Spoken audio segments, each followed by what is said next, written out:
हम इंसानों का इस धरती पर अस्तित्व सदियों पुराना है, करीबन 3 लाख साल पुराना। लेकिन पिछले 300 सालों में हमने जो तरक्की की है अभूतपूर्व है।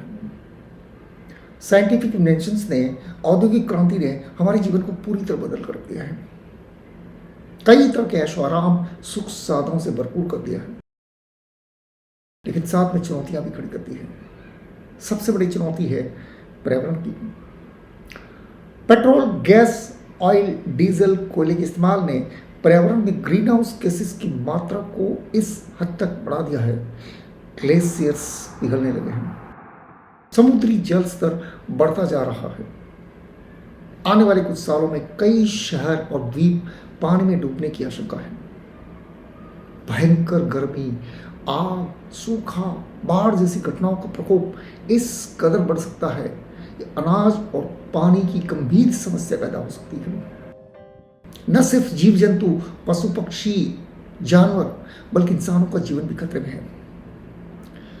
कोई भविष्यवाणी नहीं है, ना ही कोई देश। नासा के साइंटिस्टों की चेतावनी है। Scientists warn today that climate change is warming the planet to the point where it's causing irreversible damage in some parts of the world. जिसकी इंफॉर्मेशन नासा की वेबसाइट पर उपलब्ध है। परिस्थिति की गंभीरता को समझते हुए यूनाइटेड नेशन कॉन्फ्रेंस की 21वीं बैठक सन 2015 में पेरिस में बुलाई गई। 195 देशों ने हिस्सा लिया। इसमें एग्रीमेंट साइन किया गया, जिसे पेरिस क्लाइमेट डील के नाम से जाना जाता है, जिसके तहत सन 2030 तक पर्यावरण से ग्रीन हाउस गैसेस की मात्रा को 45% कम करना और नेट जीरो एमिशंस के माध्यम से सन 2050 तक पृथ्वी के औसत तापमान को 15 डिग्री सेल्सियस तक मेंटेन करने का लक्ष्य निर्धारित किया गया। लेकिन लक्ष्य निर्धारित करना एक बात है और उसे हासिल करना दूसरी।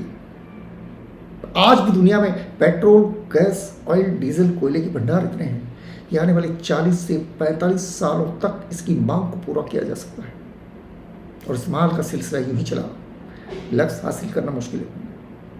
जल्द से जल्द पूरी तरह ग्रीन एनर्जी की तरफ ट्रांसफॉर्म होना जरूरी है, इलेक्ट्रिसिटी के लिए, ट्रांसपोर्टेशन के लिए।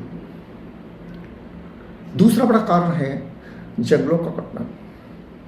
जो जंगल ग्रीन हाउस गैसेस की मात्रा को एब्जॉर्ब कर पर्यावरण को कूल रखने में हमारी मदद करते हैं, आज कटते जा रहे हैं, नष्ट होते जा रहे हैं। इन्हें बचाने की जरूरत है। निकम्मी जमीन को उपजाऊ बनाकर ज़्यादा से ज़्यादा प्लांटेशन की जरूरत है। दुनिया में 70% लोग पानी की जगह टॉयलेट पेपर का इस्तेमाल करते हैं। इन टॉयलेट पेपर्स को बनाने के लिए करीबन 37,000 पेड़ हर साल काटे जाते हैं। अरबों रुपए खर्च होते हैं इन्हें बनाने के और खरीदने के पीछे, और फिर भी सफाई का मकसद पूरा नहीं होता। ये मेडिकली टेस्टेड है और साइंटिफिकली प्रूव्ड है। गंदगी और बैक्टीरिया पहुंचने से नहीं जाते, धोने से जाते हैं। क्या कहा जाए उन लोगों को जो साइंस और टेक्नोलॉजी में हमसे इतने आगे हैं, सोच में हमसे इतने आगे हैं, अपने घरों को, वाहनों को, कपड़ों को, दफ्तरों को इतना साफ रखते हैं, अपने गुप्तांगों को साफ नहीं रख पाते। क्यों घृणा नहीं होती उन्हें अपने आप से? कैसे अपने आप को साफ सुथरा महसूस करते हैं? बहुत बड़ा आश्चर्य है। अगर पानी का इस्तेमाल किया जाए टॉयलेट पेपर की जगह, कई पेड़ों को कटने से बचाया जा सकता है, अरबों रुपए बचाए जा सकते हैं, और इनको वापस पेड़ लगाने के लिए इस्तेमाल किया जा सकता है। दुनिया में करोड़ों जानवर काटे जाते हैं हर दिन मांसाहार के लिए, जिन्हें पालने के लिए कई जंगल काटे जाते हैं। अगर शाकाहार की तरफ शिफ्ट किया जाए, पूरी तरह न सही, आंशिक रूप से भी कई पेड़ों को कटने से बचाया जा सकता है। स्कूलों में, कॉलेजेस में, दफ्तरों में पेपर्स बहुत वेस्ट किए जाते हैं। इनविटेशन कार्ड्स एक बार पढ़ के फेंक दिए जाते हैं। आज के डिजिटल ज़माने में अगर पेपर्स का इस्तेमाल कम किया जाए तो कई पेड़ों को कटने से बचाया जा सकता है। दुनिया में पैदा होने वाले कुल खुराक का 1/3 हिस्सा वेस्ट किया जाता है। लैंडफिल में सड़ता है, ग्रीन हाउस गैसेस पैदा करता है। एक तरफ जहां दुनिया में करोड़ों लोग भूखमरी कुपोषण का शिकार हैं, इसमें बच्चे भी शामिल होते हैं। इतना बड़ा फूड वेस्ट बहुत बड़ी विडंबना है, इसे रोका जाना चाहिए। कैंपेन के माध्यम से, समझदारी से, नीति नियमों से, कानून से हमें अपनी आदतों में भी सुधार लाने की जरूरत है। कपड़े, जूते, वाहन, फर्नीचर, इलेक्ट्रॉनिक्स जरा से पुराने होते हमसे नई चीज़ों से बदल देते हैं। पुरानी चीज़ों का ढेर लगता है, नया प्रोडक्शन शुरू होता है, ग्रीन हाउस गैसेस की मात्रा में वृद्धि होती है।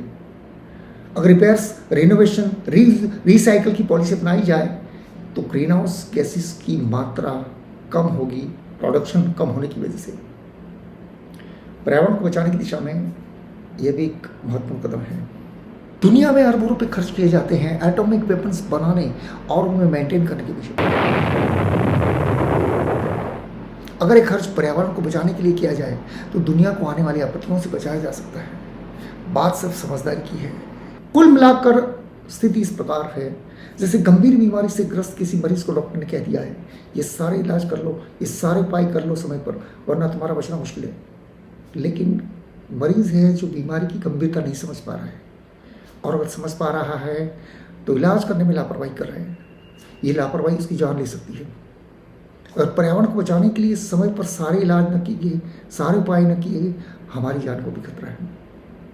आइए वो सारे उपाय करें, सारे इलाज करें, पर्यावरण को बचाकर अपने आप को बचाएं, अपनी आने वाली पीढ़ियों को बचाएं।